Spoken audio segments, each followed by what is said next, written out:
Hey everybody, it's GauntletX, and welcome back to another early access draft of Modern Horizons 3. So thank you very much to Wizards of the Coast for giving me this early access promotional account. Without further ado, let's get into the Pack 1 Pick 1. We have one of the cards from the Commander set, which they've started kind of implementing into the main sets. At least with this set, you can get any of the face commanders within regular packs, so you can draft them. And Disa's a very fun one. 5 mana for a 5/6. The first ability doesn't matter. I don't think there's any Lurgoyfs in the main set. I guess there's a couple, but they're at like mythic and rare, so they're pretty unlikely to hit the board. But the second ability is the big one. If you deal damage to your opponent with any of your creatures, you get to spit out a Tarmogoyf token, so you can get an endless onslaught of these pretty beefy creatures in the late game. So I think Disa's a pretty strong card and worth splashing into a 3-color deck for. So we're going to start off with Disa here. Pick 2, some really nice options. There's the Annoyed Altasaur. This is a great card for the top end of your curve. It's going to be a gigantic 6/5 reach trample, and it casts another spell for free off of the Cascade. So that's a super nice card to ramp into. Also, Fell the Propane. I'm never going to live that down. Half the time it's intentional, but I can't stop calling it Fell the Propane. It's a solid removal spell. The fact that it's a land as well is nice and flexible. But there's also Writhing Chrysalis. This seems like just an absolute banger MVP, super important card if you're going to play red-green at the core of your deck. Because this is 4 mana for a 2/3 and 2/0/1 Eldrazi spawn, and when you sack the spawn, you put a counter onto the Chrysalis, and it has reach to block flyers. So it's like a 4 mana 4/5 that gave you a couple mana, or if you need the chump blocks from the spawns, it's giving you those. I really like Chrysalis, so I think I'm going to try to go like green-red at the core, maybe splash in the black for this Disa. And now here's a great green spell, the Territory Color. 5 mana for a 7/5 is massive, and the landfall ability can help keep you fueled, surveilling when you play a land, or drawing creatures off the top. Also a really good aggressive card with Glyph Elemental, but obviously pretty far away from white right now. Pick 4. Red-green fetch. There's another Territory Color, or there's a Hydra Trainer for a cheaper card. I think this color is just great. I'm going to take another copy of that. We do really need to start picking up some cheap stuff, though. We've started with a 4-drop and 3 5-drops now. Don't really think we're going to need anything else at the 5 mana slot on the curve. Pick 5. Discipline, or Disciple of Frailes. Triple green and 3. Enters the battlefield, sack creature, gain life, and draw X cards for X sets power. That's pretty cool. And it's a land when you need it. But there's also really efficient removal with Galvanic Discharge, which is a great way to stay alive against more aggressive strategies.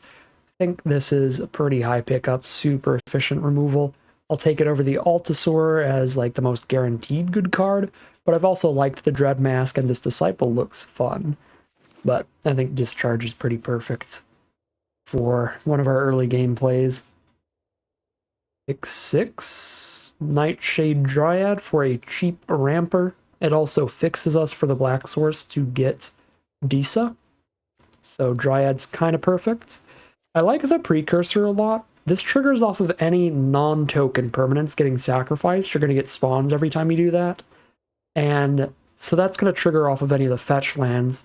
And there's a bunch of different common fetch lands, which is really sweet. That's the most consistent way to do it, but there's other ways to sack non-token creatures, so I have liked the Precursor, but I don't think it's going to be as good as Dryad. Same with the Tusker here, that's the nice flexible card. And that green-black hybrid spell, that was a dual land, so that would have been helpful fixing too. Pick 7, nothing exciting here, I'll just take the Void Pouncer. Fine filler 2-drop. It's got that flexibility of being a big 5-power trample haster if we draw it later. Pick 8. Very reasonable green creature with the Evolution Witness. There's also a green-black fetch land. Pretty aggressive exploit card. Or we can grab one of the modal land spells, which I like a lot. So we'll take the fight removal spell, modal land. It's a land and an opener, but it's also a fight spell when we top deck it in the late game.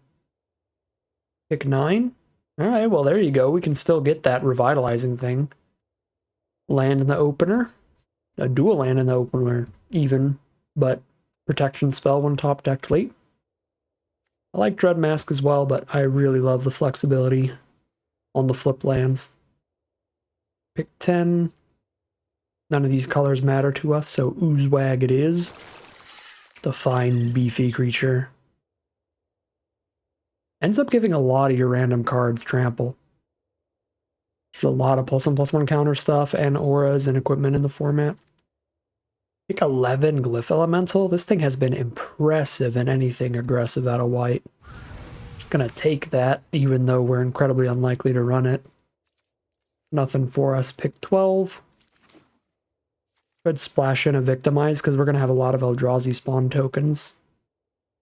So it might be okay. If we end up getting a lot of the cycling Eldrazi, it's probably pretty good. Take Dread Mask over the red-black land. Might be wrong, but I'll do it. Yeah, because we're just going to get all the green-black lands anyway. Alright, pack 2, pick 1. Spring Heart Nantuko. 2 mana to bestow this onto something, give it +1/+1. And whenever land enters the battlefield under your control, you can spend 2 mana, make a copy of the enchanted creature. Or, if you spend no mana when you landfall, you just get insects anyway. Well, that's busted. Take the Nantuko. We can bestow it onto a really good creature and make copies every time we landfall, or just bestow it early and keep getting 1/1s. Yeah. It's pretty gross. Ooh. Roshin, Roaring Prophet. What do you do? 4 mana, 4/4. When she enters the battlefield, mill 6. You can put a card with X in its mana cost into your hand. Tap, reveal any number of cards with X in the mana cost, get double colorless for each card revealed. Okay, that's a little too specific. There is an X mana common in the format. There's a big Hydra thing, but that's like the only thing this is going to do, and we need multiple copies to try to draw it consistently. Feels probably not worth it. We just take a Nightshade Dryad for more ramp. What about this thing? Imskir Iron Eater. Affinity for artifacts. That's not going to happen too much, but when 8 mana, 5/5 when it enters the battlefield to draw X and lose X, where X is half the number of artifacts. Okay, this is just a full-on artifact card. So really good card for black-red, not really good for us. What about this other on-color rare? Eldrazi Linebreaker. 3 mana, 3/3 trample, but we have to have colorless mana to play it. Beginning of combat on your turn, target creature gets haste and +X/+O till trigger X the number of Eldrazi you control. Well, that's busted. That is busted in green-red. We really need to take some fetch lands highly, though, because they all tap for colorless. That way we have a way to cast this without having any Eldrazi spawn tokens. Because that's going to be difficult to cast. That was a really good pack overall, by the way. There were plenty of like on-color commons and uncommons that were good, too. So Landscape's a pretty high pick, but Toxic Deluge is completely toxic. You can wipe the whole board if you need to, but sometimes you can even get a one-sided board wipe if your creature's big enough. You're against something aggressive and you have like a 5/6 Chrysalis, then just pay 5 life, wipe their whole board, and keep your best creature. Deluge is stupid, and we're gonna run it here. Pick 5. Malevolent Rumble's been fine. We are going to be green-red at the core. This helps dig for the lands we might need. Sure. Gives us a spawn, so it's another colorless source, potentially. Alright, I'm going to take a colorless source out of this pack. Here's a colorless source that also fixes green or red. Probably slightly better than the colorless source that fixes black or red.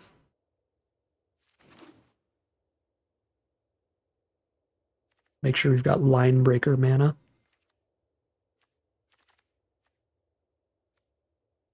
Another territory color? Got a fully on-color landscape here, so I am going to take that, but I think this is good enough that it's kind of wild to see the third. Pick 8. There is another Void Pouncer, which is fine. I have found the collective resistance to be pretty main deckable. Plenty of artifacts, enchantments, and even when you're not against one, it's just a little combat trick. I think that's fine. I'd like to get some more Eldrazi creatures to go with the Line Breaker, though, so I'm going to take the Void Pouncer. Pick 9 looks like nothing. There's a reasonable little combat trick, though. Split Second is, like, really good. Your opponent can't respond to your combat trick by, like, killing your creature while it's small enough to die to the burn. Little stuff like that it gets around.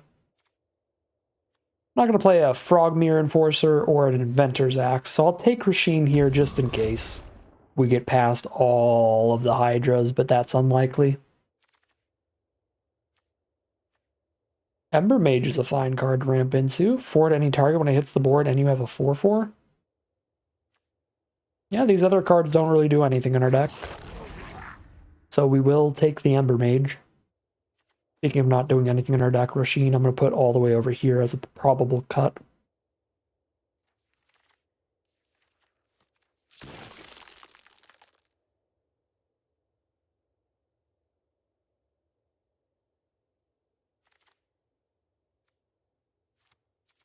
I don't think I'm splashing in Gargantua.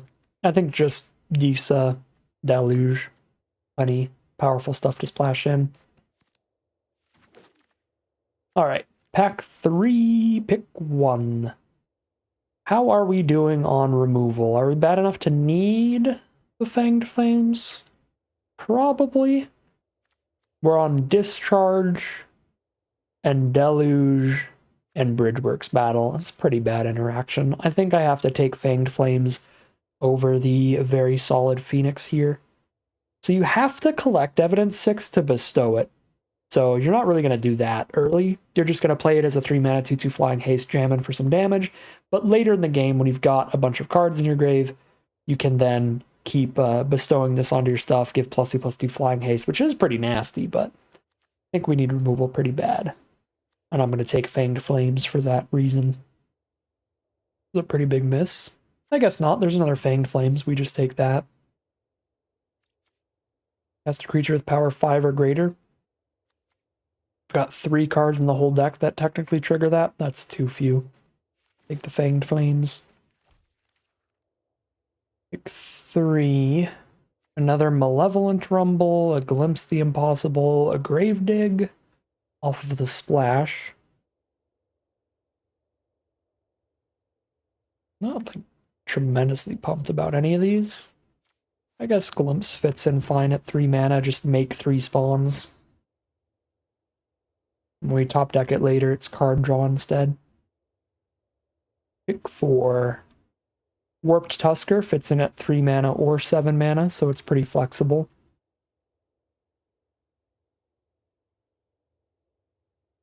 I'll also take this black-red dual land that's got a little backup plan. That doesn't seem bad. Sure, let's just play all the modal lands in this draft. Pick 5. There's the Nyxborn Hydra for the Rasheen Meanderer. The Roaring Prophet, I guess, what this one is. That would be cute. I don't think either of the cards are good individually, though, and it's not statistically that likely to have them both together, even with the mill ability. I'd almost rather take the Y number as a big buffer for anything that has a counter on it, or just the landscape. Again, helping the mana base. In particular, having colorless lands is really valuable here with the Line Breaker. And those are also valuable for the Precursor, and I want some more 3-mana stuff to do. I could take Ghost Fire Slice over this Precursor, but I think since I've taken 2 extra flames this pack, to where we have those and the Discharge, the Deluge, the Battle, and the Ember Mage at the top, I think we can spend a pick and get some more 3 drops here because we're quite low. Ooh, another Precursor. Sick, double them up. Oh, there's another 1-mana removal spell, though. Also sick. There's also... I guess neither of these lands are on color. They're both blue, red, white. Never mind. I'm going to take the Precursor again. Alright, this is partially on color. Green, black. Double black one's a little difficult when black is the splash here, so I'm going to take this land over the removal splash. Although that +1/+1 counter creature was decent value as well. Alright, 2 different green-red duels. Pick your poison here. They're both the same thing for the stack. We'll take that one.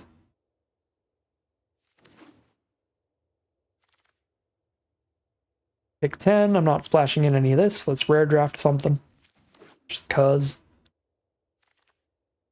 Pick 11. Malevolent Rumble could get played.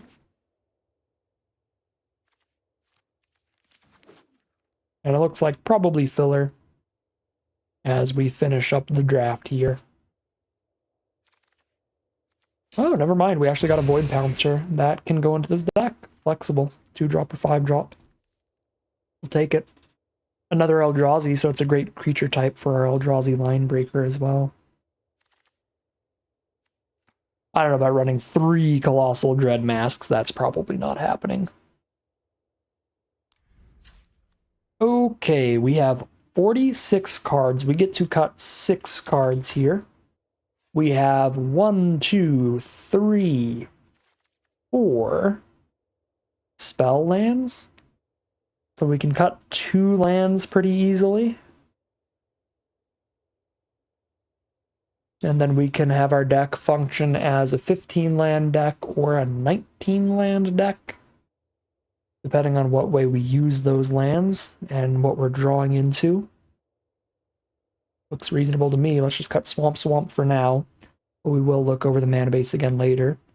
So we just cut 4 cards, Glimpse the Impossible. It's got a lot of high mana value stuff here, so actually playing anything off of this is going to be difficult. This is basically just going to be like 3 mana, get a few spawn for the most part. Does not seem super good.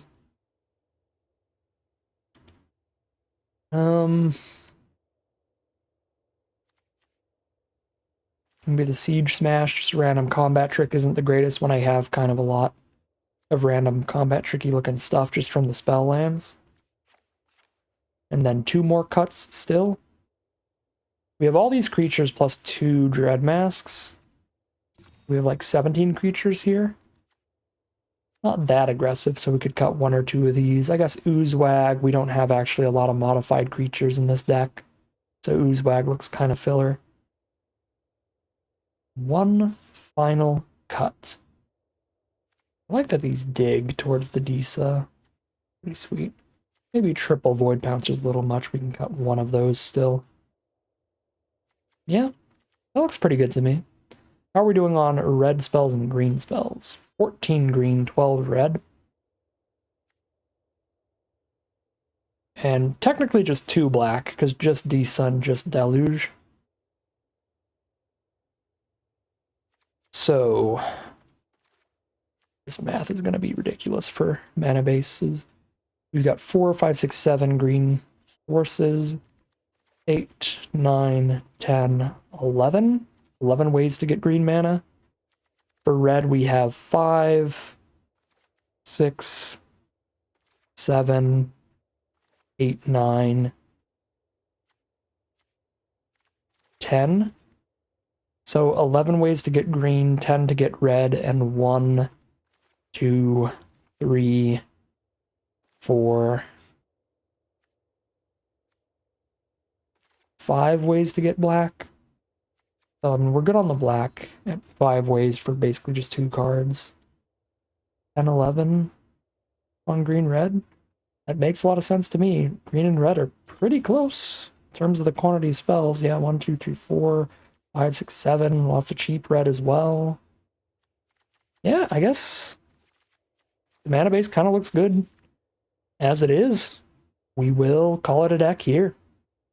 Alright, here's a look at our final deck list for today. This is a pretty sweet one. We're on a green-red Eldrazi deck, but we've also got some black splashes for some really powerful bombs. So Disa the Restless is going to be spitting out a Tarmogoyf every time we hit our opponent. These can be pretty big the later in the game that we get.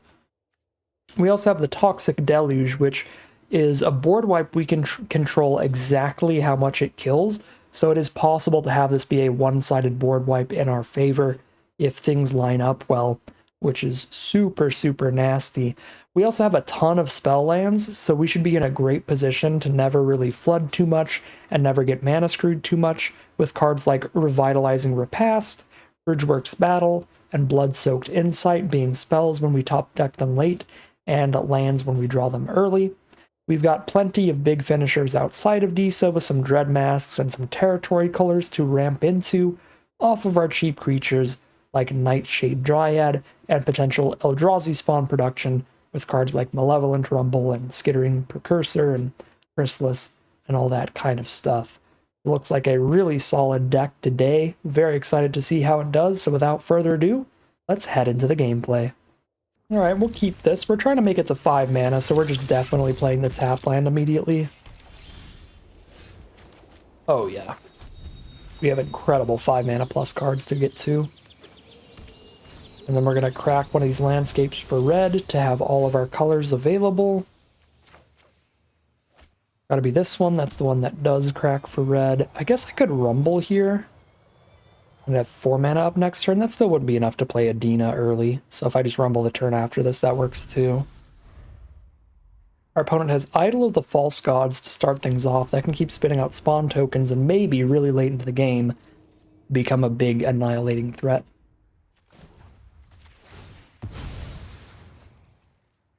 Here is the red source, if I can get Arena to work.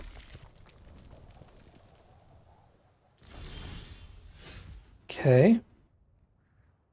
So, Malevolent Rumble. Probably over the Precursor.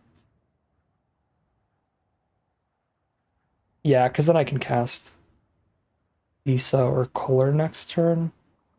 Although the turn I play Disa, I kind of want to hit my opponent with a creature. So, I'm actually going to go for the Menace threat first here.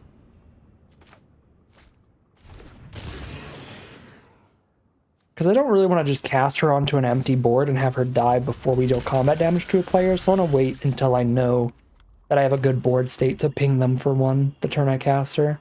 So maybe we aren't even ramping into her, we're just going to play your turn 5. We'll see.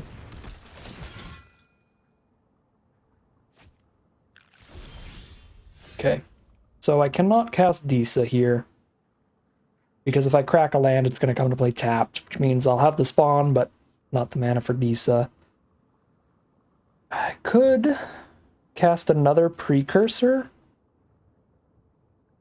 and get double spawn here. That's pretty exciting. Is that better than just battling away the night? Probably fine. This thing has a Ward 4, and an ear thing is just going to destroy me. But, hey, we can set up an army of spawns at least. And 2 menace threats means it should be pretty hard for them to block both of them. We should be able to get a Tarmogoyf off of Disa. Although the Tarmogoyf's going to be a 1-2 right now. There's only one card type in Graves. Yep, there's like a impossible to kill Cannoneer. We need so much mana to deal with that. Ward 4. And it's just going to be a massive unblockable threat as well.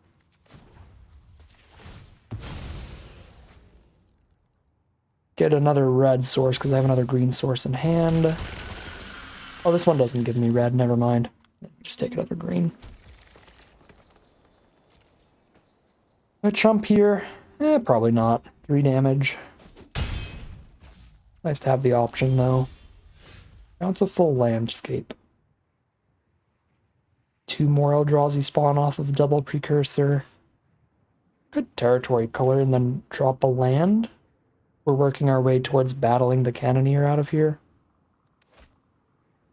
1, 2, 3 to cast battle. 4 to pay for it. I could sacrifice all the spawns to kill the Cannoneer and hit for 8. That doesn't seem that bad. Oh no, I wouldn't hit for 8 because I would lose the fight. We would trade. I'd have to lose a Precursor to do that. Unless I play a bigger creature right now. Such as a Territory Cooler or a Disa. I take like 6 unblockable damage next turn though.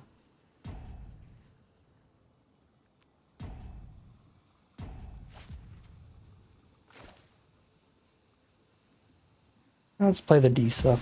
Let's just go for it. Let's play a little Tarmogoyf token. It's fun. Locked in to hit them for 3 here, but one of the precursor dies to do so.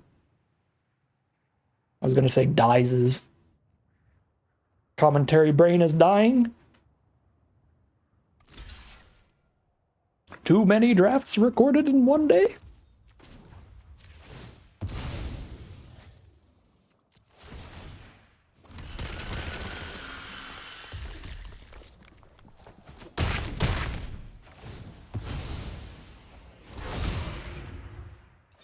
Yeah, I guess Trump attacking made the Tarmogoyf slightly bigger. Now it's a 2-3 instead of a 1-2.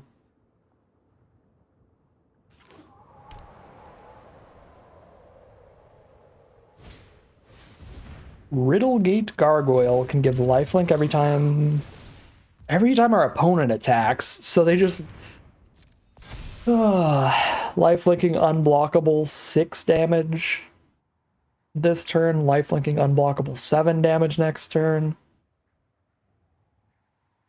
Cannoneer is just like completely uninteractable with Ward 4. Oh, Blastoise. I feel like Team Rocket here because I am just getting demolished by our opponent's giant Pokemon.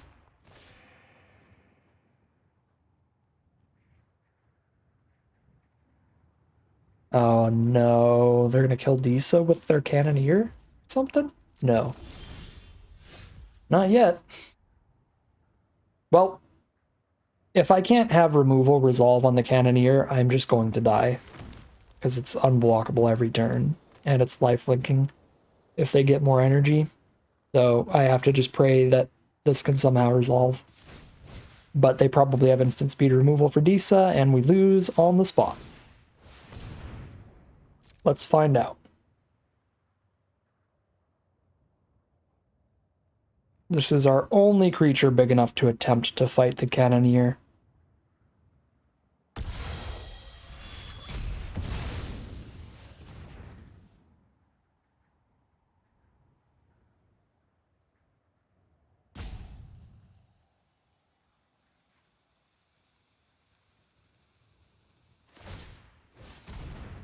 Get a spawn. And that's all. Cannoneer is dead. There's an artifact engraved too. Let's go.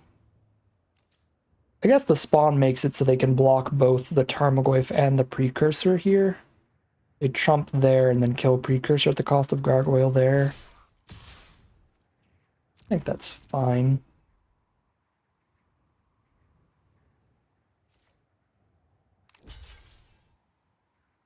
Getting rid of their potential lifelink feels big.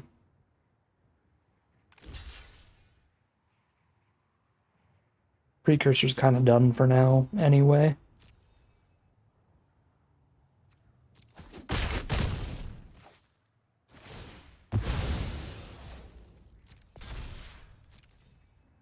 Alright. We have somehow gotten rid of Blastoise.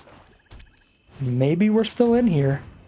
Gonna be multiple blockers off of the Inspired Inventor. No, it's gonna be the energy. Uh-oh. What do they need energy for here? Jolted Awake. Oh my god. Really? Oh no. Welcome back, Blastoise. Where's my electric type Pokemon when I need them? I have grass types, I should be super effective. This is ridiculous. Dig with the Rumble? I don't even know if I have any permanents that are technically removal spells or not, but I don't know, let's see. Ember Mage, but that's not enough damage because it just immediately comes with a counter.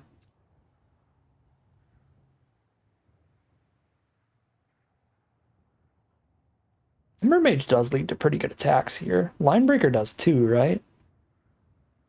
Haste and plus X plus O, where X number of Eldrazi you control.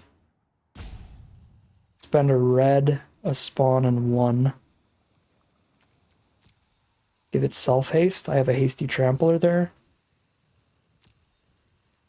I like a lot of this stuff, but I think I go for the Ember Mage.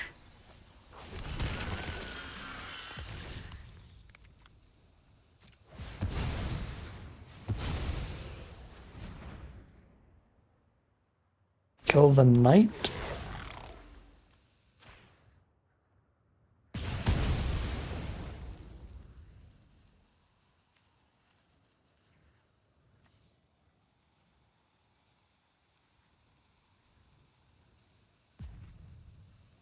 I don't really have attacks here, do I?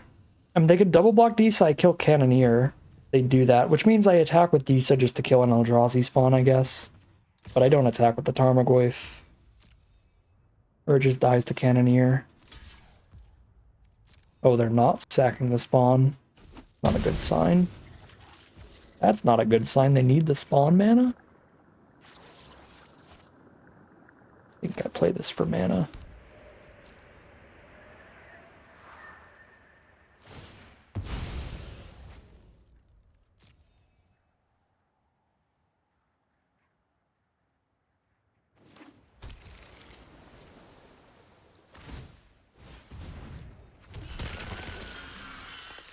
What is this, like a 9-mana bomb now? Big Eldrazi?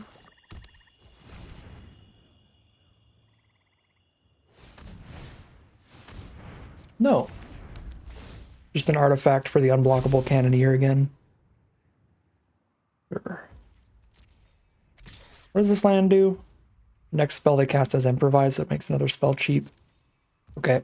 If they play one more artifact, we die. They don't have anything on board that makes an artifact, and they don't have the double white they need to use this to dig for another one. So we just need them to, like, not top deck artifacts so that we can actually chump the Cannoneer. That's cool once I have lands to play, but I don't right now, so we don't do anything with Nantuko. I guess I could still play it to have another blocker.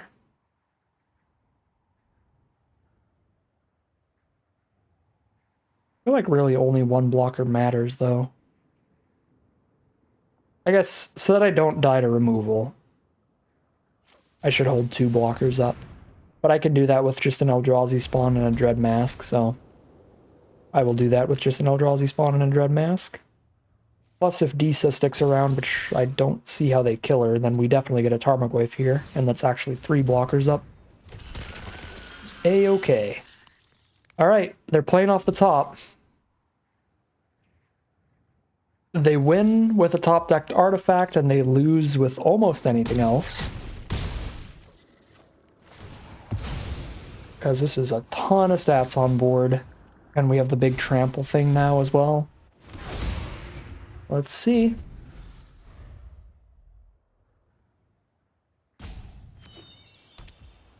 Just a land? They have 2 blockers. Block, block. Take 4, 5, 6, 7, 8. That's not lethal. Not lethal. Which means they have another turn to hit the lethal crackback. Oh boy.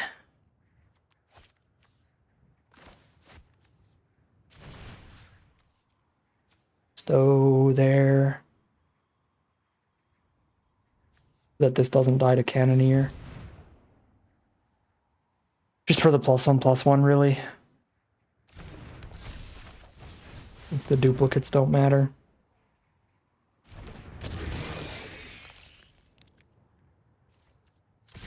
Because we don't have the lands for the duplicates.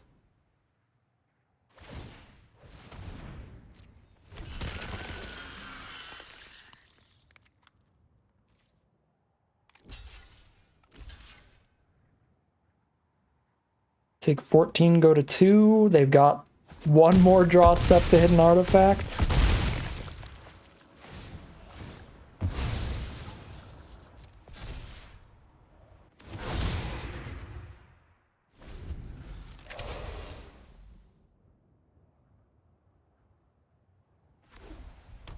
It's a plains, which means they can use their land to try to find a cheap artifact.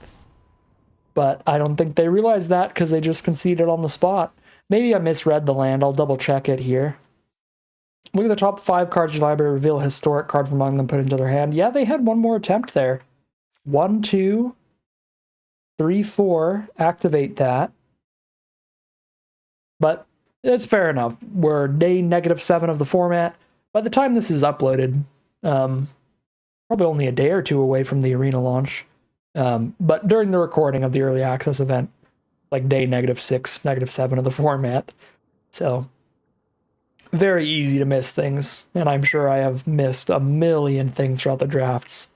But yeah, if they had an artifact in the top 5 that cost 5 or less mana, we would have been dead. And that feels somewhat likely.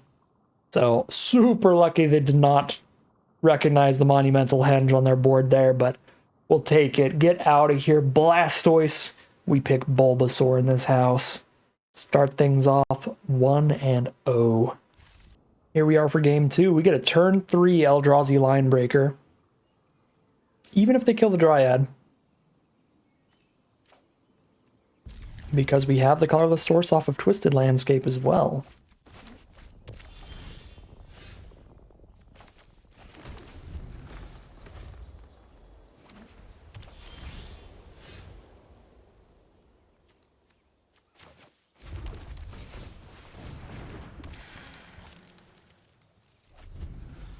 Playing against Boros so far. Boros is a really aggressive deck that uses energy to buff the board super quick. Nah, this card is gross. The shield counter thing. I just can't attack into that thing, or I'm trading a full card into a shield counter. I've played against this once before, and it was already super annoying. It remains super annoying here. Well, I just cry and 2-for-1 myself, I guess.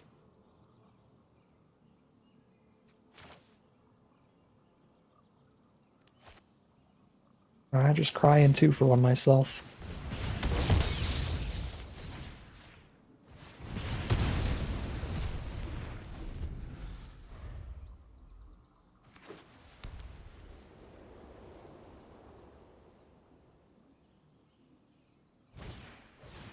Gatekeeper. That's small enough to attack a Linebreaker into. That is not. No, they just double block. I'd still kill both of them. Probably wouldn't be horrible.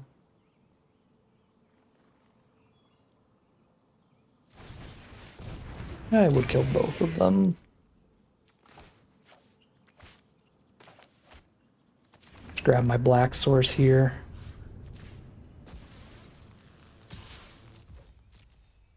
But one has Unearth, the other leaves behind a creature. I'm threatening any kind of trick, though. Yeah, so they just don't block. Sweet. Pretty happy with that.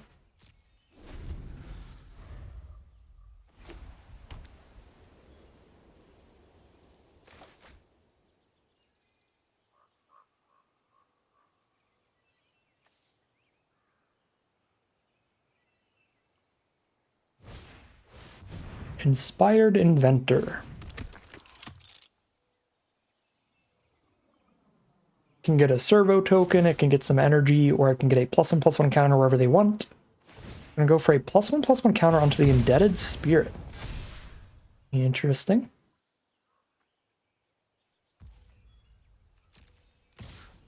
Send that in. Sure, I'll take 2.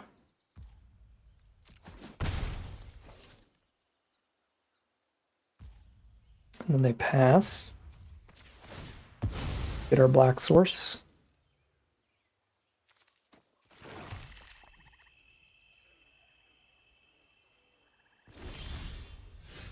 Ooh, an Ember Mage, and I've got the mana for it too.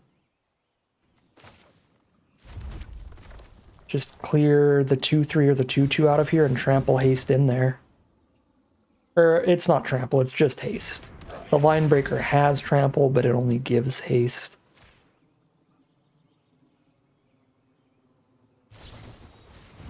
Wing it? Oh my god. Literally exactly enough toughness. Well, If I knew the format better, I could have played around that. That's annoying. Doesn't permanently get the +2, so we just pass.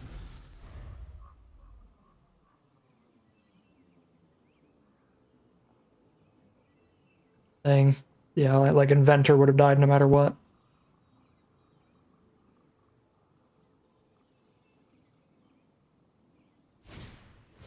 Mandibular Kite. Now they can get flying wherever they want it. Or just keep a little germ as a jump blocker. So the top 3 cards of your opponent's library, you can cast any of them. Man, as though we're any type. We can hit our opponent for 5 here. Insight could be huge.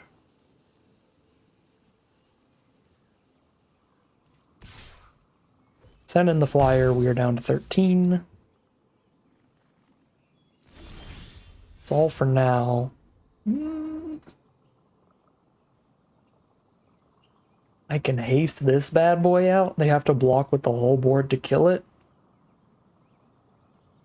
That seems a little bit better than trying to hold up a blood-soaked Insight.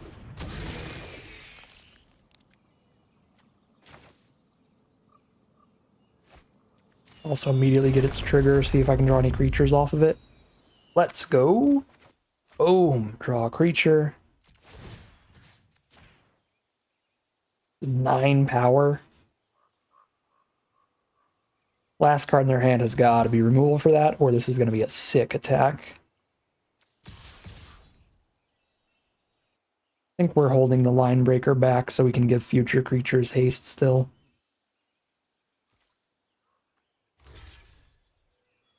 Trump, get a flyer. Threatening amount of flying going on from our opponent. I'm not into it.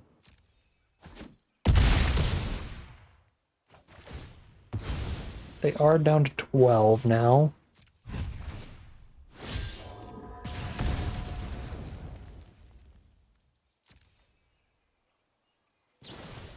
And they do have the slice to finish that thing off. Well, let's grab another card off of it, potentially.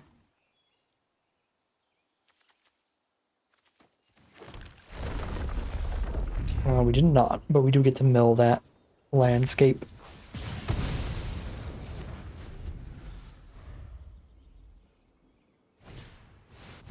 Oh no! What a top deck! Jesus Christ. That's 5 more power in the sky off the top. So we just have to kill them. We have to lethal here. What a blowout, my lord. I mean, we die? That was the picture-perfect draw there. Yeah, we have no way to block flying. We're super dead in the sky, even if we kill all of their untapped creatures here. You got me, I guess. Man, close to, because this is so much damage. I think I hold the Dryad up in case the Insight somehow hits something that matters. We'll have the mana for it. It's out of their deck, right? Yeah, so they could have some kind of burn spell that's cheap enough to finish them off. So having the extra mana up makes it slightly more likely we could cast their burn spell against them. Well, if they do this, if we hit any removal out of their deck, that's good enough as well. We delete the 2/2 flyer, take 4 on the crackback, and then kill them. We obviously don't delete the unearther, though. So any removal out of their deck, and we're there. It's got to be 3 mana or less removal, but we get to look at the top 3 for it.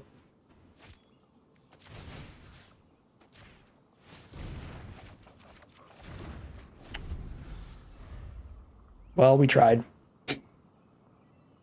That is GG. A complete miss.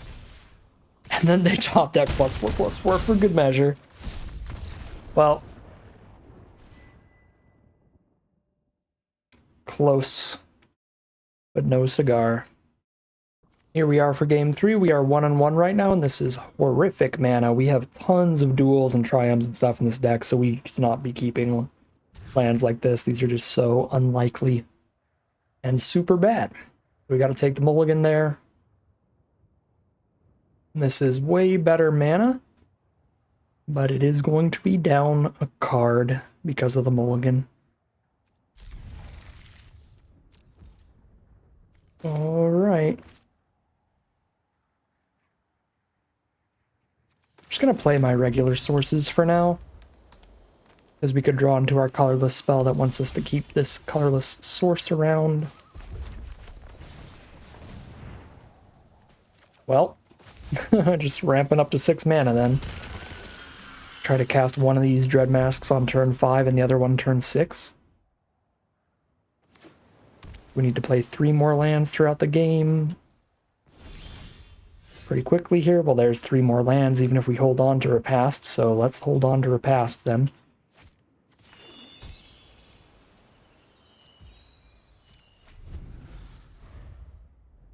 Start fetching lands out. Eldrazi Repurposer, 3/3 plus the Eldrazi spawn. Very solid card. Let's get that second green for the Dread Masks. I'm a little concerned something might have broken here. I'm going to make sure my internet's okay real quick. I don't know. It looks like Arena's working. Unless I'm actually the one roping right now. Arena does that sometimes, where the rope shows up for your opponent's like, secretly, it was you all along. You are disconnected. I really wish Arena had like a packet loss symbol or something like that. Looks like it is actually our opponent. Having some kind of internet issue or something. Cool.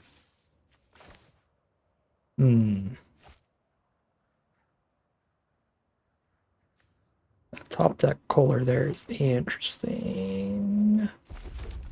I can play it right now, but then I don't have Repast up, so I think I just wait a turn, and then next turn we're like really hooked up. Because there's multiple ways to do it. We could cast the Kohler with the spawn so that I can landscape and trigger it twice.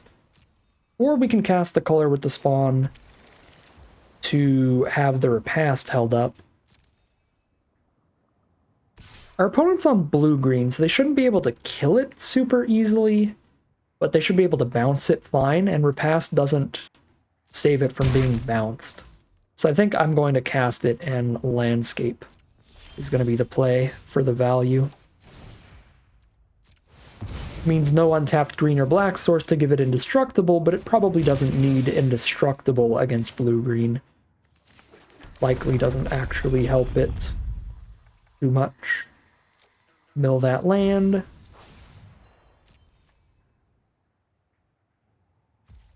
We can pull out a swamp and trigger it again.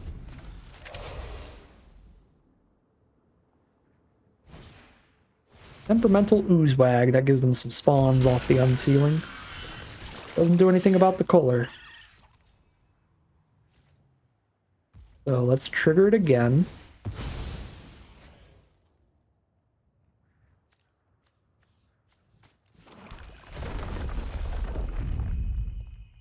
That's another land to mill. No, I do need land 6 for these Dread Masks. And that'll also trigger it again.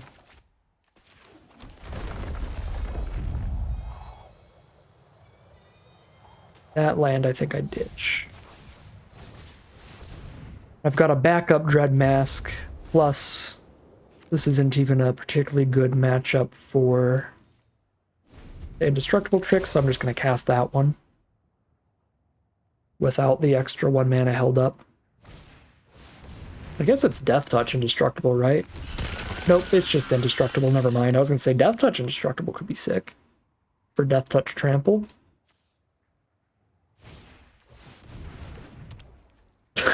This is the all-in unsealing deck. They're just going to really try to cast 7 mana or greater creatures, and they're probably just going to start doing that and just going to town here. Speaking of going to town, now I can do some pretty ridiculous things as well. I can Nantuko bestowed onto the Kohler, crack the landscape,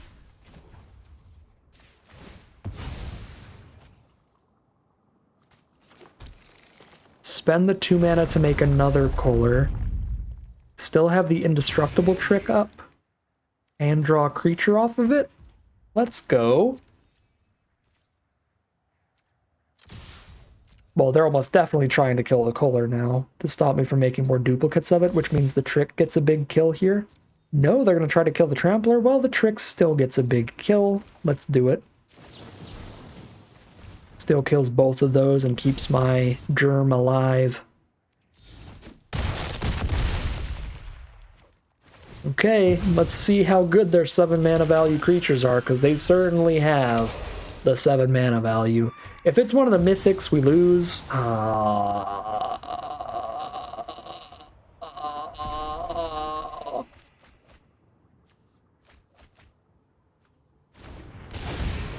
It was like anything else, we would be fine. Annihilator 6.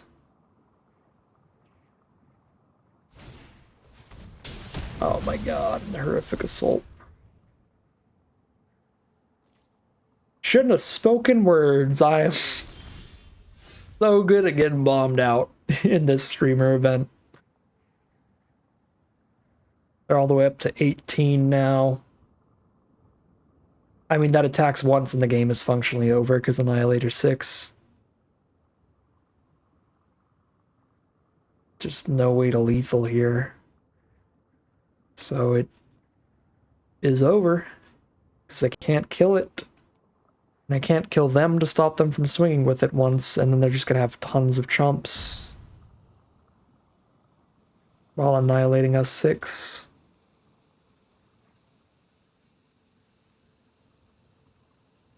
Alright. We are supposed to play it out in the early access event. I feel like I would just concede if the set was out, but I'm going to play it out. It is the streamer event. We'll let them do the Ulamog thing. We're just going to sack 6 lands and try to double block trade into Ulamog. Boy.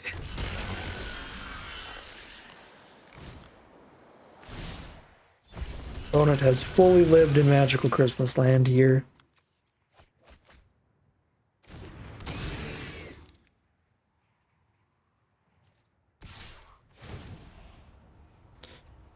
Boop, boop, boop, ba-doop, boop.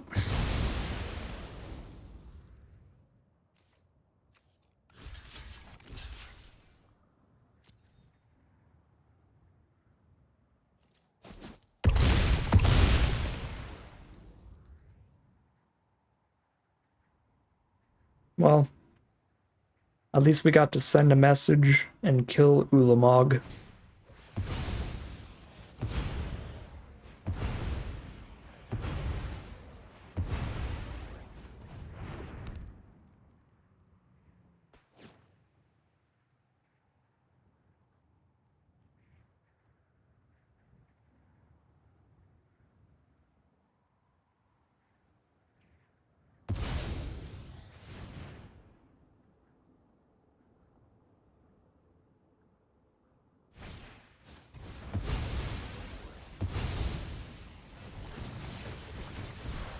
Oh my god.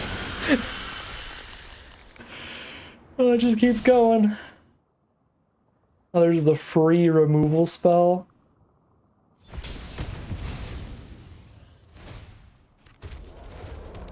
Double 6/6 trample. I have 1 mountain. That's my entire board, basically. Hey, I got 2 mana. I get to exile the 3/3. Get out of here. Skedaddle. What are you going to do about that one, opponent? Powerful plays on each side of the table, as you can see. Yeah, that's fair. That's a fair response to that one. -26. All right. 1 and 2 it is, heading into game 4. Here we are for game number 4 on the play, with a turn 2 mana dork, a 1-mana removal spell to hold up here. Probably not going to hold it up turn 1 though. We're going to get this tap land out of the way. We really want to get to high mana values with this hand.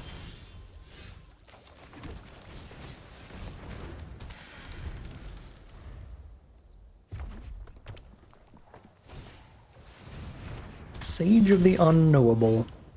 Well, I can attack into that at least. That's pretty fine. You know, it's weird, but I kind of just don't want to crack the landscape so that I can have a guaranteed landfall for the territorial color later in the game. I feel like that's probably reasonable. Plus, we'd be thinning another land out of the deck when we still want to top deck one more. I think it's fine to just not crack it here. Okay, now that we've got double landscape, it would be fine. We've got the mana up for like any counterspell in the game here, so probably go Kohler over Disa, because Disa's the cooler and stronger card. By a little bit.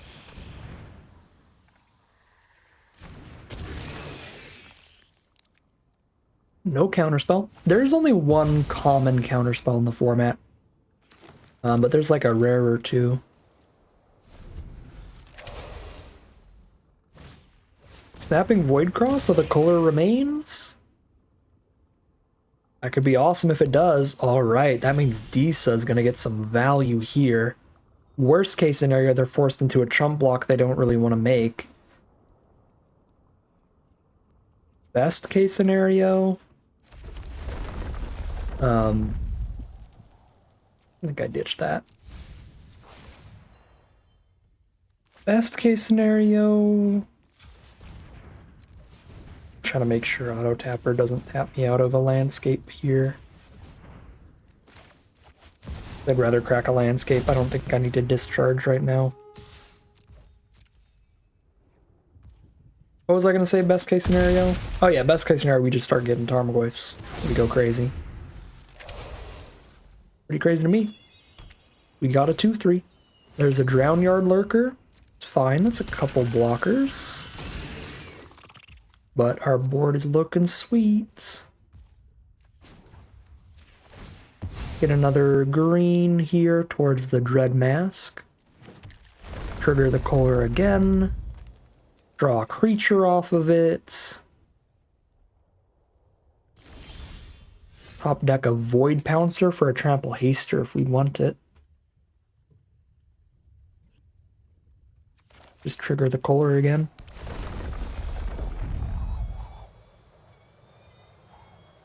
Fanged Flames, that's not a bad one.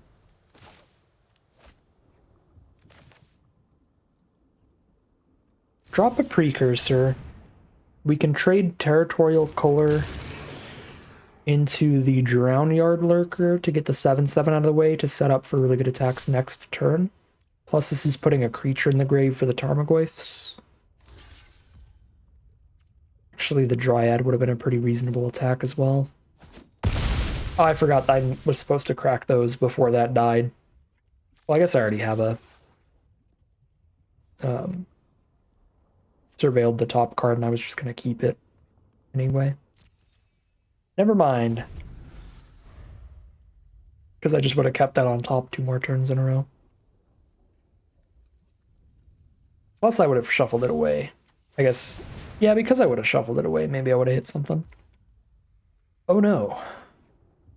Well, that's gross. A double stun and have a 5/5 on blocks here. Are there any instants in graveyards yet? Yeah, there is an instant. So Galvanic Discharge going in the grave doesn't buff the Tarmogoyf. But if I kill this thing, then I guarantee Precursor hits them and we get another Tarmogoyf. Kind of a big deal. And just play a Trampley Void Pouncer threatening to trade into it as well.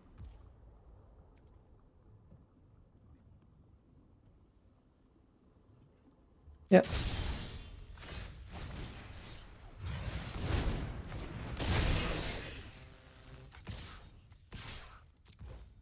Take 8 or lose the 5-5. They lose the 5-5. We get the Tarmogoyf.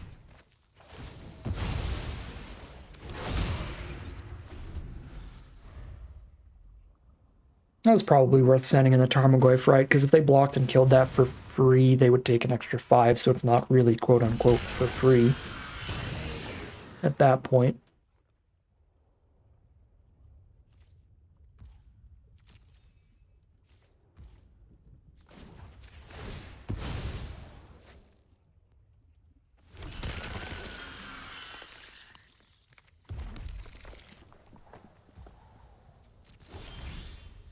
Ooh, line breaker.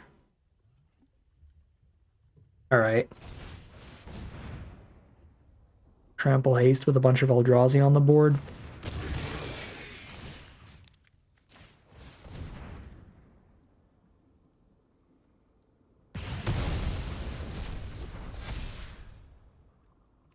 Let's just see how good they can do here. Probably not good enough.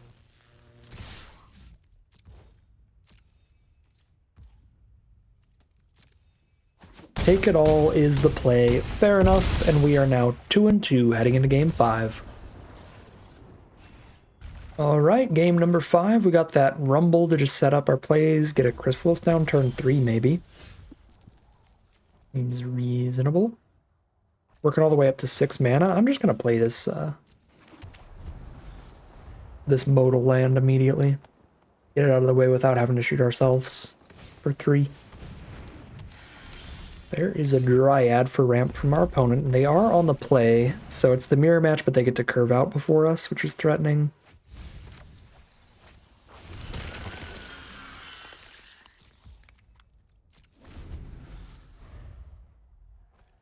Oh, we lost the discharge. That'd have been a great response to the Dryad. There's a turn 3 Oozewag.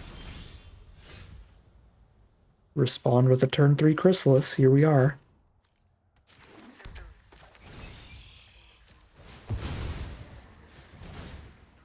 Oozewag wins that fight, though, so we just chump it. Although they could still adapt it and give trample, but that means not casting another creature this turn if they do that. But if I try to block with Chrysalis, they adapt it and make it a 6-6 versus a 4-5, which is not a good block for us.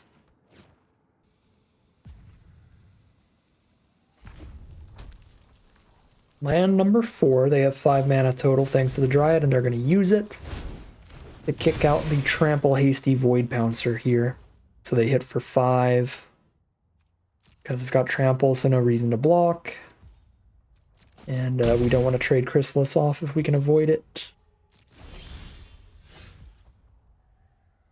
It's a very solid draw. Indestructible could be huge here. So I can Color play a Forest and hold up Indestructible on either of these cards. Also triggers the landfall for the turn.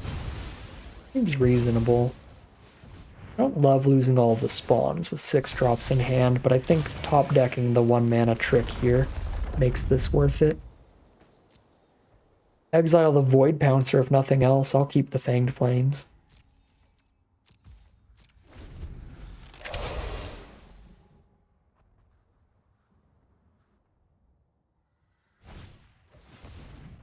Okay. Indestructible against that removal spell.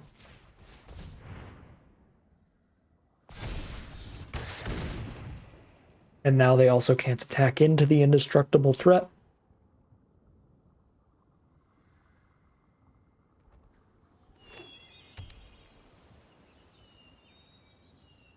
Cool, cool, cool. Take 0. Getting stable. Let's get ready to rumble. Oh, find Disa. Also, this Nantuko has been wild. The Ember Mage has been really good. Just incredible cards.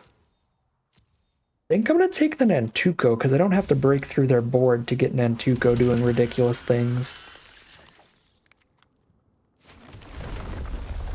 I can do it next turn off of just the landscape alone. This is also why I'm going to mill that land there.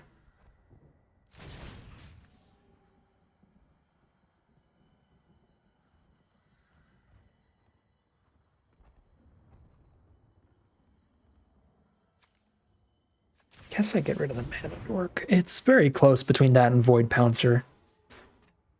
I guess I could... No, I can't kill the Oozewag because they have the green off of the Dryad. Never mind.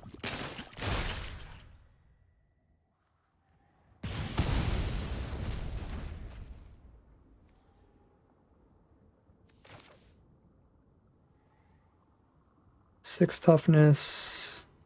Chrysalis. Yeah, I guess if they kill the Kohler, we still have this sitting around, so we probably do drop this here. 7 toughness Kohler to block the Oozewag, 6 toughness Chrysalis to block the Void Pouncer. I guess if we were going to end up just using this right now, we should have kept that land so that if they kill our bestowed creature, we still get to just top deck a land and play Dread Mask next turn. But basically any non-land should be a solid spell to cast next turn, so we probably won't get punished too hard if they do kill the Kohler. If they don't kill the Kohler, then this is just going to be awesome.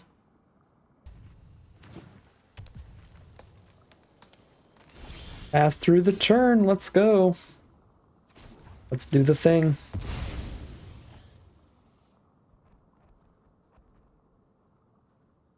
Oh no, I milled my only swamp.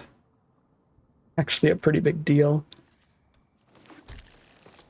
I'll grab another green source here because we have a green activated ability here. We have double green activated abilities on Dread Masks. We have double green spells in hand.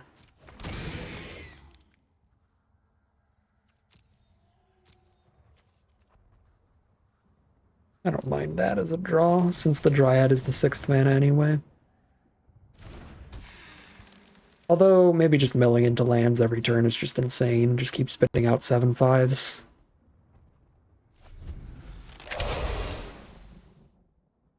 Yeah, no, I should probably mill anything that isn't a land, just to try to get a ridiculous board full of territory colors. There's another Oozewag, another 6/6 on blocks. It's going to hold me off a little here. But I can Dread Mask and then throw this onto the copy of Territory Color and start attacking with that. And that's just going to be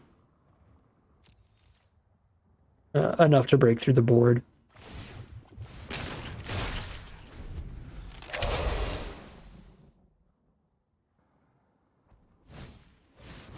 Ooh, Spawn Gang Commander's kind of threatening here. Kills my Dryad, at least.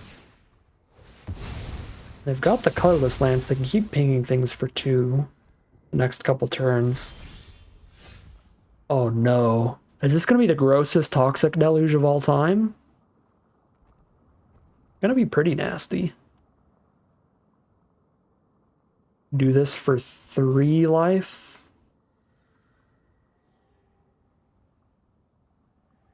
Oh, I don't have a black source. Never mind. Disregard. We just Fang Flames the Siege Gang to not worry about it from now on. And then have the Germ trade off into a 6/6. But still have the equipment to move around. Or just hit for 6. That works too.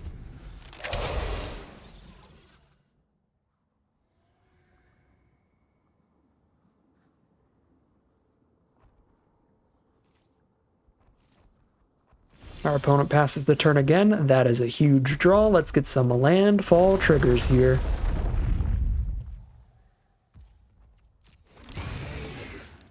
Another territorial color. There's a creature to hand. There's a land, which I'm just going to keep at this point, as I said before.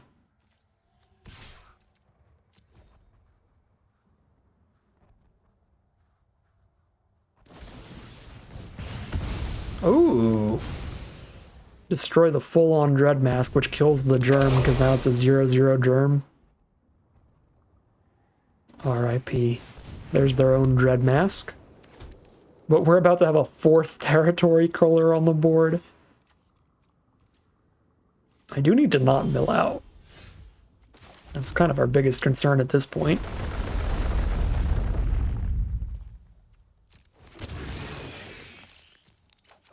I'm still drawing creatures, but I'm not going to mill myself anymore off of surveilling things into grave, but I will draw into creatures.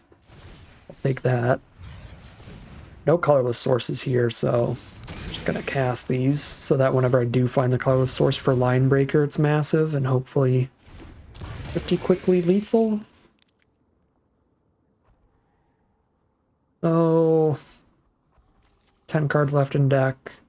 I do need to start breaking through. Let's just send in some 7/5s. We definitely don't send in the original copy, but the other ones are kind of expendable since their enter the battlefield effect isn't even that valuable when we're this low on cards in deck. Like, I don't really want to keep drawing creatures too much longer. Cool. Clearing a little bit of a path here.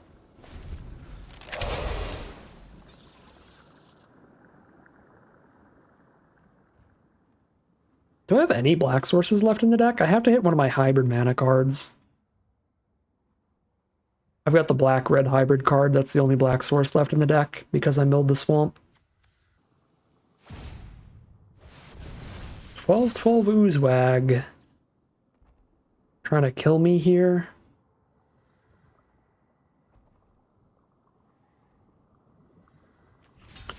It's 12 power.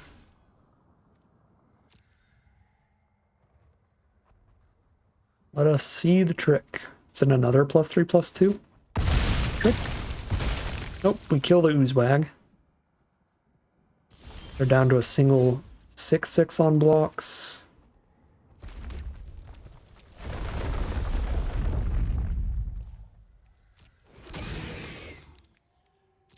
Well, the natural territory color, that's hilarious. But I actually think the Dreadmaw is the better creature to play here. The Dread Mask, I guess. I'll Trump Attack with a Void Pouncer. Clear out all these spawns.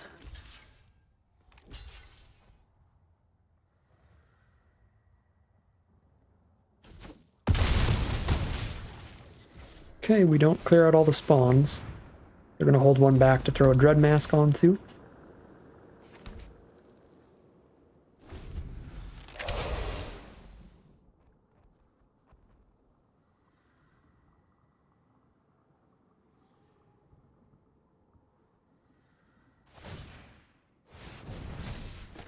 Throw the mask onto the Oozewag here.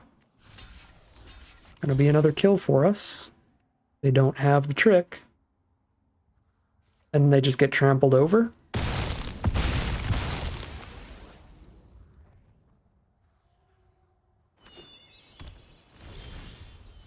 Alright, I think this is a lethal color swing. There's the concession. We get there in the end of a very grindy one with some ridiculous work from the Nantuko Landfall Duplicator thingamabob. Alright, here we are for Game 6. This is a very reasonable start. We're just going to ramp up with the Dryad and see where we go from there.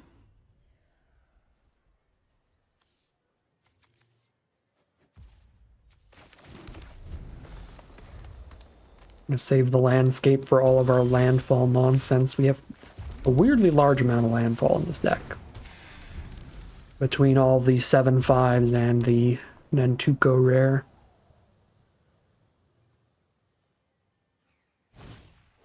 Reiterating Bolt to the Dryad. There goes our mana ramp.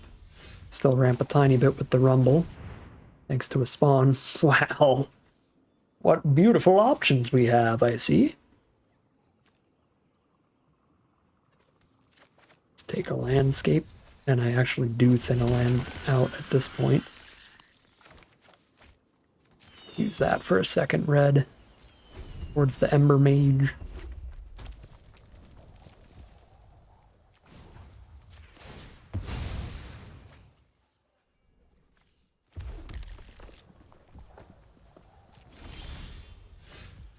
Bridgeworks Battle. That's another green source, but I can just use the landscape for the green.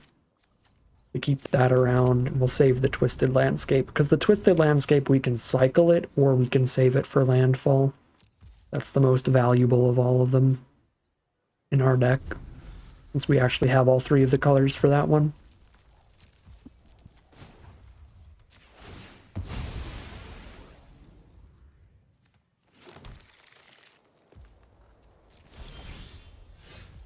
Okay, we hit the precursor after we sacked all the landscapes. There's only one counterspell in this format at common, so we just try to get the Dread Mask out, and if it's gone, we still get to play an Ember Mage later. Actually resolve that.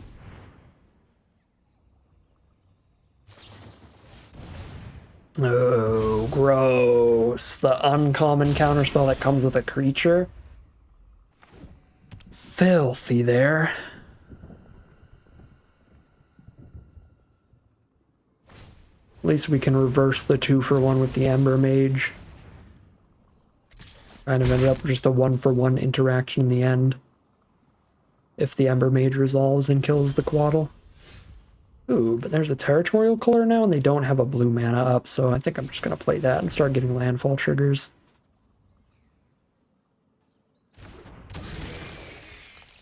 Ka-ching.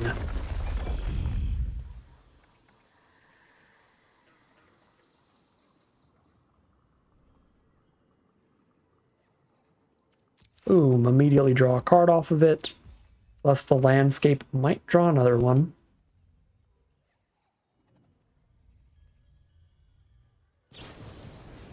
Discharge exactly 5. Well, that is going to kill it. Let's try to draw another card off of it then. Got a double red and a single red. We might want to cast both in one turn. Let's find another red source. Boom, draw 2. Let's go. Up in value with that territorial color for sure.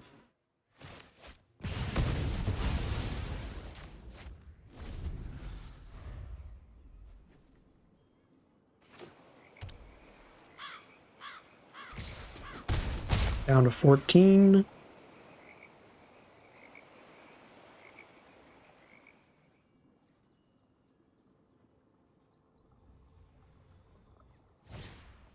There's the Cyclops Superconductor.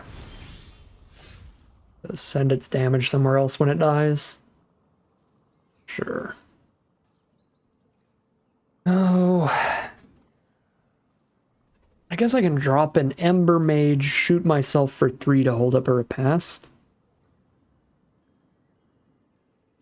Probably the play, I think. It's going to be very suspicious, but whatever. Now I have the 1 mana up for the Quaddle.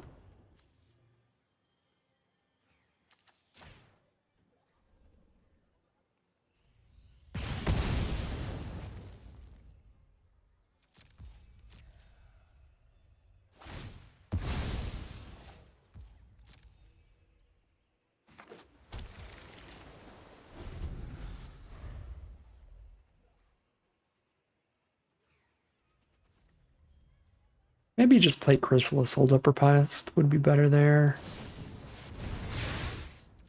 This looks pretty A-okay to me.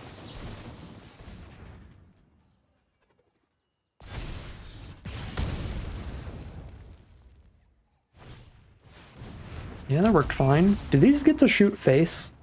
Any target. We might just die to those abilities then. Since they can shoot any target. That is super, super threatening.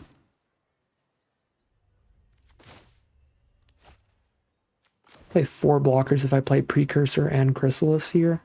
And those are also really good chumps for the conductors. Yeah, let's do that.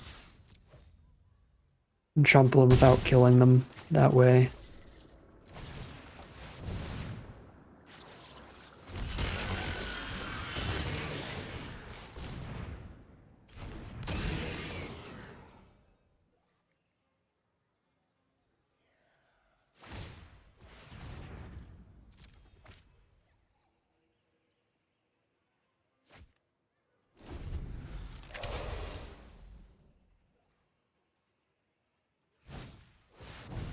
Battle Wagon. They've got a lot of energy right now, so that's probably pretty insane, right? Yeah, that can keep tapping our creatures or drawing them extra cards. It can also become a creature. That part's not super relevant right now because it's summoning sick. But just tapping cards, drawing cards, those are pretty bad for me.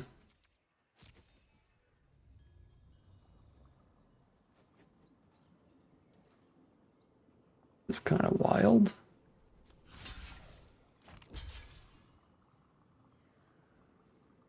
Guess they pay 3 energy to trade the superconductor up into the chrysalis.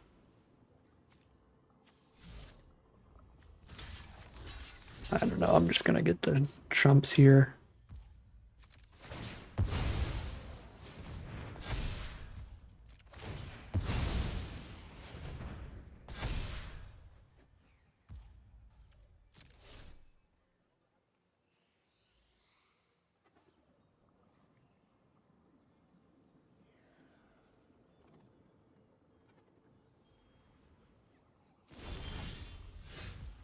Another skittering precursor.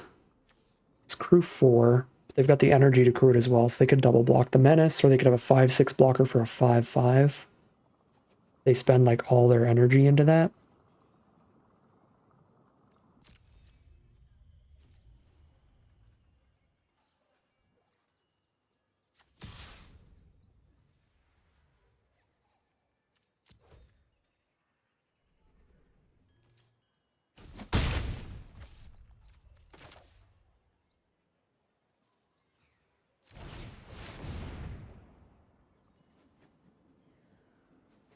I think we need to go for double blockers here.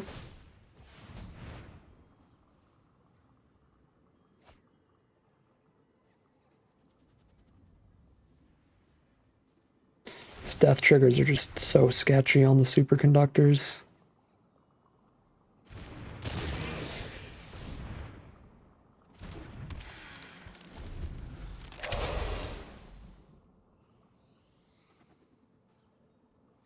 I mean, they've spent almost all their energy now, so the death triggers don't even do anything. So now we might be pretty free. Oh no. They hit all spells off of the glimpse? So cast whatever they want here? They only cast one of them, but still. Discharge is a solid hit. I mean, I guess all of our stuff is too high toughness for that to be really good against.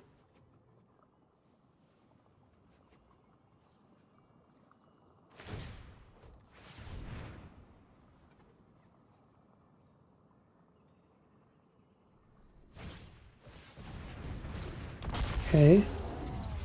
Get 2 energy. Oh, this only works if they cast it from their hand. So they wanted to do that thing, but they couldn't spend the energy on that. Because it only triggers when cast from hand and they cast it from exile. Oh, but they still get to play the Pinnacle Monk as a land and glimpse here now. So it works out fine. They get the 5 damage from that, and they still have 3 energies for one of the superconductors on the death trigger. Still a pretty good turn for our opponent, all things considered. Still a pretty good turn. Okay, well, one of these trades up and the other one's just dies, period. Feels good to me. Only one of these gets to actually kill something off of dying.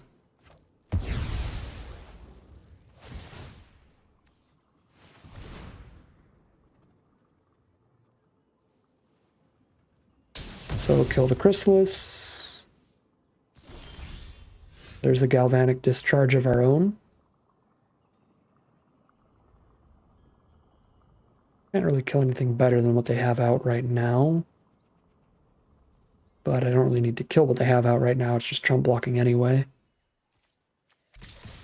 We can still just send these in on this board. Sure.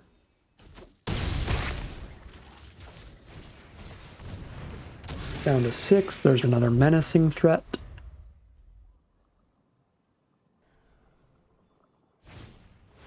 Unstable Amulet. Get 2 energy when they cast it from anywhere other than their hand. It deals 1 to us. Spend 2 energy, exile the top card, they can play it.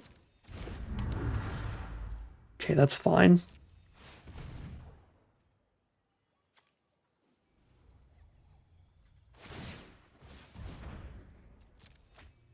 They hit a land off the amulet.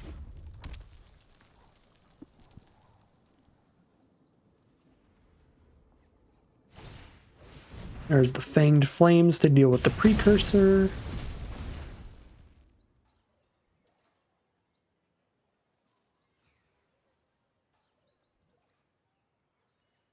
If If I discharge this Raptor in the end step, and they don't have an instant, then we lethal them on the crackback. So let's go for it.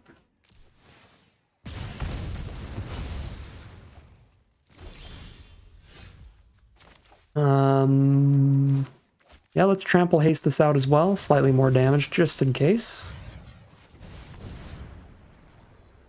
Because they don't have the energy to crew the battle wagon. This should be lethal. Oh, they did have a flash blocker, so I needed to play the Void Pouncer to kill them here. That's super lucky. Alright. That is 4-2 now? I think our second draft with a positive record. Only our second in the format so far, but hey, we've seen some explosive stuff and we've played some pretty fun decks, so I will take it. 4-2 heading into round 7. Alright, here we are for game 7. We've got that Line Breaker and the Nantuko and the Toxic Deluge. We have got to get our mana working out here, though. We need to find the colorless for the Line Breaker. But we've got the black mana for the Deluge, I guess, so we've got all the main colors. We just really need to find the colorless to go pretty crazy. Okay, that is not the colorless, so just play a Mountain and pass. And we're definitely not playing an Nantuko without bestowing it onto anything. Maybe I should even have just played the Repast as a tap land again. We do want to make it to 4 mana for Nantuko to play and activate in the same turn. There's the colorless. Alright, please no cheap removal. Here's a 4-3 trample haste. No, not the 1 mana removal too. It's so rude. I guess I could have waited a turn since I had a second copy of Repast. That would have been probably worth it.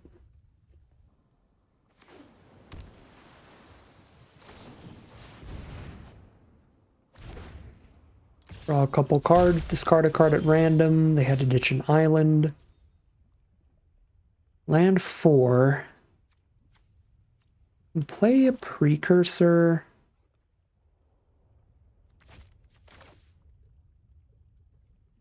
I'll play a Precursor and hold up the trick this time, rather than cracking the land immediately for the token. I'm going to make sure we can keep this thing on board. Oh, they're just going to go for the Simulacrum kill? Okay. Save you. And they're tapped out. Now we get to Nantuko. Boom.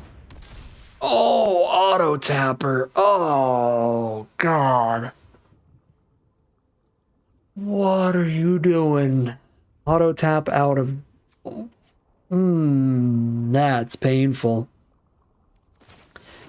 That's painful. So we get a 1-1 instead of a 3-3 with a bunch of abilities.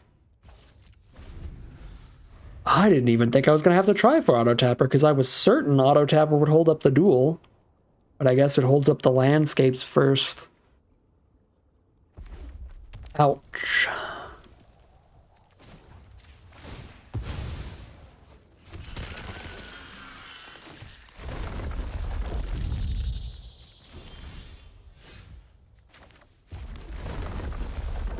Whee! Opponent has very little interaction, so we're still fine. It all works out okay. And they need something real good to flip this back around. Meteoric Mace is going to be 1 spell at random. That random spell is a Phoenix, which is not enough. Very lucky ending to this game after we almost auto-tap punted our way out of it. Our opponent just does not have much to cast here. Oh yeah, we're already at Menace lethal. I didn't even need to kill that. But there we go. That's now 5-2. Another very positive run in the Modern Horizons 3 Early Access event. Another 5 winner at least. To go with our first 5 winner we had earlier. Here we are for game number 8. We are 5-2 right now against Paul Cheon. Another very famous, very respected, very good professional Magic the Gathering player who has been at it for a long time. I think Cheon's in the Hall of Fame also. Honestly, I don't know. There's a lot of people in the Magic Hall of Fame. So Cheon's on a Reanimator deck with Quest for the Necropolis here. Can be a really cheap way to reanimate something absolutely massive. Well, we hit the Nantuko here, which is pretty spicy. But I can't actually do anything with it here. I mean, I could bestow the Dryad just to make an insect right now. Wait, no, I could get a duplicate of the Dryad. Treon doesn't have cheap removal. It's probably worth it. It's not going to be as good as duplicating territory colors, but getting more mana dorks on every land drop still seems pretty big. And that's going to really speed us up here. 6. That is a 2/4 reach whenever it attacks. Mill 3, so that's going to fill the grave for the quest for the Necropolis. And non-land permanents in the grave have retrace. I probably just want to Fanged Flames that then. So I can Flames it for 2 and have 5 mana up to play a Kohler. What am I clicking next for right now? Okay, there we go. I'm gonna say, I don't think I'm clicking next right now. I think I am killing that and getting an insect and a territory color for the turn. Oh, I don't quite have territory color mana. Never mind. I'm a buffoon.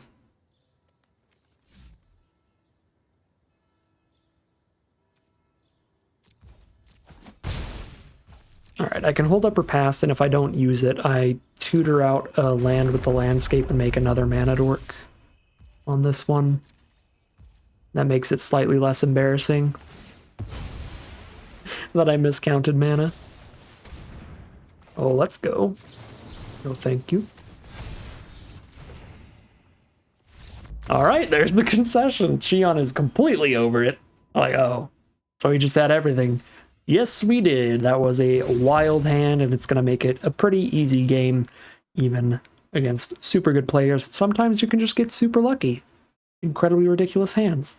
And that's enough. We are 6-2 now, heading into the final battle with this one. See if we can get a full trophy run out of these streamer events. We probably could have gotten a full trophy out of the Boros deck, but that was early, so we wanted to resign to get more drafts in for the day. But this is very late into the day. The event is almost over, so I'm just going to wrap this draft up as the final early access draft. So we're going to go all the way to the grindstone on this one and see what the full record is going to be at the end of this draft.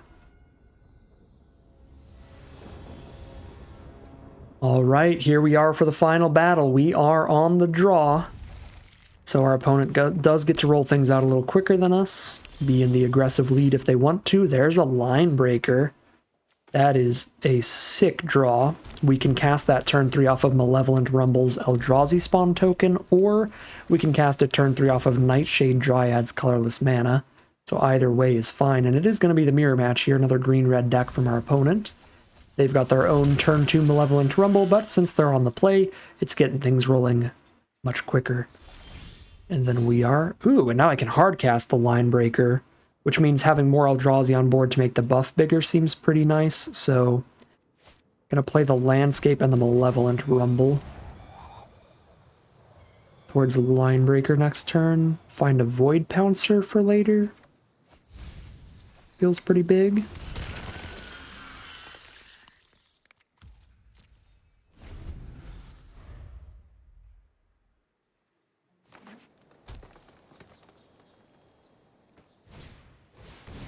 There's their Eldrazi Repurposer, so I guess Linebreaker will just trade into that. If I play it here.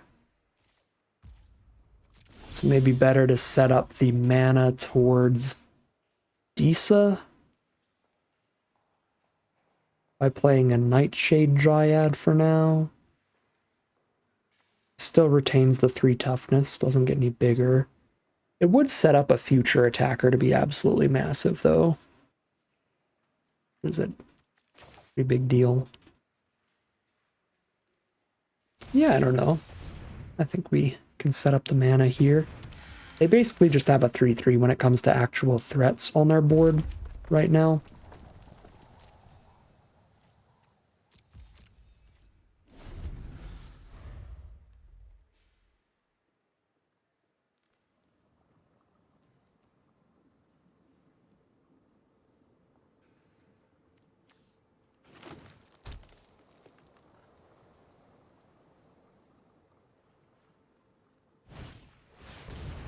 Path of Annihilation. Get a bunch of Eldrazi spawn towards the 7-drops, and if they start casting them, they gain a bunch of life. Oh, and all of their spawns tap for mana of any color? Okay. All of their Eldrazi, period. Hold on. I didn't even notice that last time our opponent did crazy stuff with this, but that's insane. They just immediately get all their mana back out of it because of all the spawns they have. They have, like, near infinite mana, and it's whatever colors they need. They're 6 again. Alright. Might have to just Bridgeworks battle 6. Don't have to worry about it. I don't hate that. By Bridgeworks battle, I have 2 mana up elsewhere, which isn't enough to really do anything. I could play just a 3/1 Void Bouncer. Just have another creature to attack once we play Disa. I think that would be okay.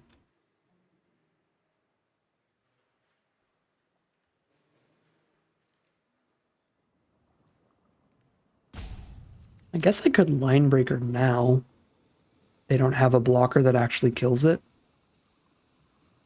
We just snipe them for some damage this turn. I don't know, there's a lot of options here. Try for this one.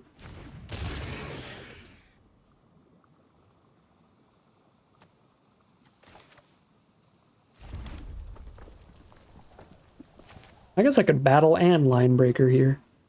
Yeah, no, that's probably the best line then. Because trample as well means they don't even get to, like, spawn chump.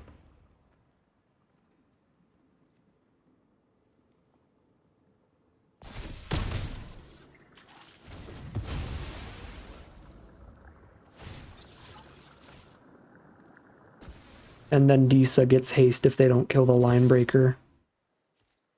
This is probably the best line. I kind of stumbled into it, but looks pretty good to me.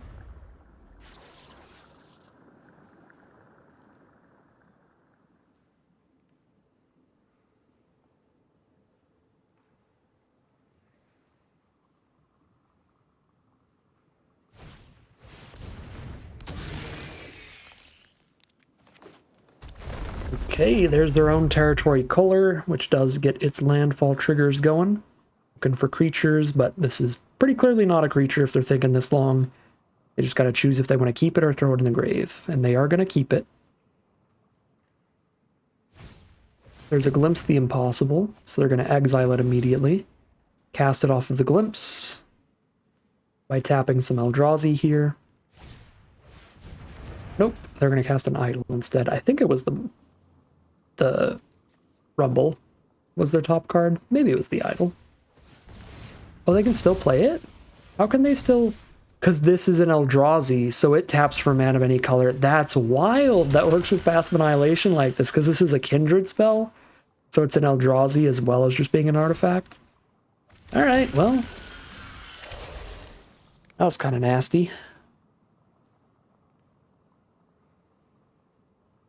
Okay, now that they have like a 7/5, hasting out a Disa does not do a lot. Disa just trades into the color and we get no Tarmogoyfs. Still cast Disa.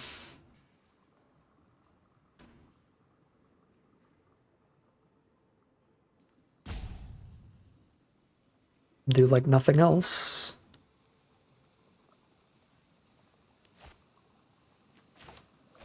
I guess I buff the Dryad, make that a 2-power creature sending in. Oh, they just block with a spawn.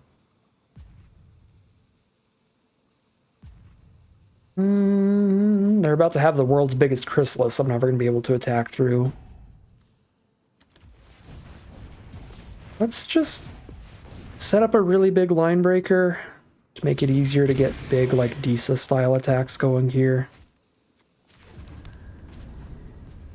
Now, we can make it so we don't need to use Dryad to play Disa.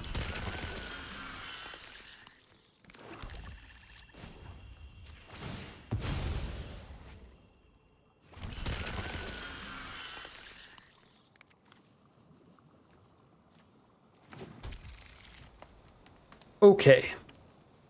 So now Linebreaker can attack as a 7/3 trample, trade into the color, or I can just send in a 7-power menace card and still trade into the color and a spawn, or just kill 2 spawns here. It's also nice.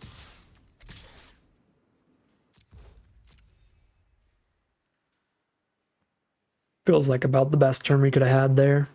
Once again, that felt like slightly less of a stumble and slightly smarter. Alright, we kill the color and a spawn. The precursor is gone. Looks good.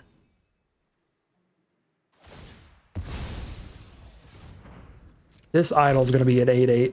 Oh my god, they just made so many spawns that this idol's like locked into being an 8/8 Annihilator. I guess we're gonna kind of get got by that, along with everything else here. Because they can sack 4 more spawn. 2 more from Chrysalis. Yeah, they have enough spawn to just immediately... They're just going to make an 8/8 attack and annihilate this turn by sacking all the spawn. They'll have considerably less to block with, which gives us a small chance. But the Annihilator just gets there.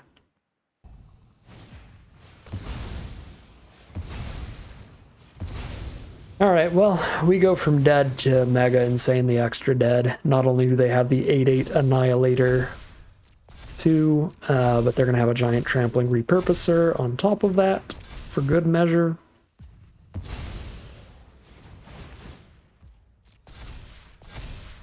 And that is super over. Huge overperformer to Path of Annihilation. That thing was wild here. It got them so much mana.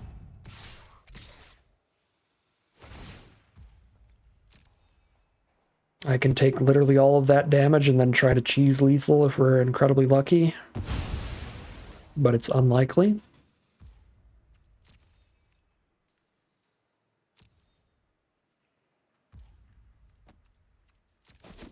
I could chump the 8.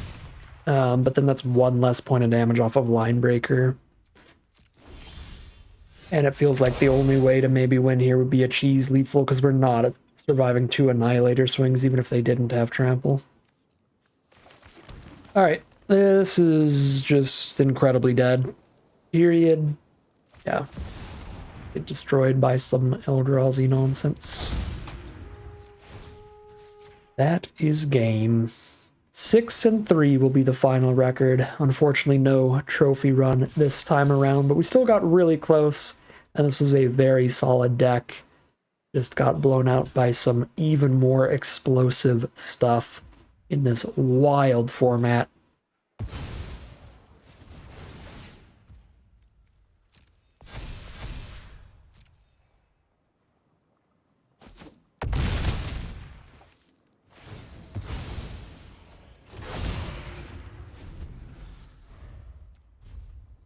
Give them their lethal attack, and we will be out of here.